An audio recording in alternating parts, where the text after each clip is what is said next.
વાત સુરતની કરીએ તો શહેરમાં છેલ્લા 10 વર્ષથી પોલીસ મથકમાં પકડાયેલા દારૂનો કોર્ટના હુકમથી નાશ કરવામાં આવ્યો હતો। સુરત શહેરમાં અવારનવાર બુટલેગરો દ્વારા ગેરકાયદેસર રીતે દારૂ લાવવામાં આવે છે અને પોલીસ દ્વારા રેડ કરીને દારૂને ઝડપી પાડી અને મુદ્દામાલ રિકવર કરવામાં આવે છે। ત્યારે સુરતના ઝોન 4 વિસ્તારમાં 8 પોલીસ મથકમાં ઝડપાયેલ દારૂના જથ્થાનો નાશ કરવામાં આવ્યો હતો।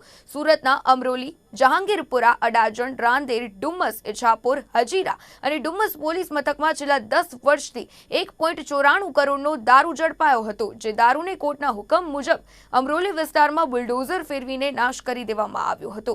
પોલીસ અધિકારી અને નશાબંધીના અધિકારીઓની હાજરીમાં આ દારૂના જથ્થાને નાશ કરવામાં આવ્યો હતો।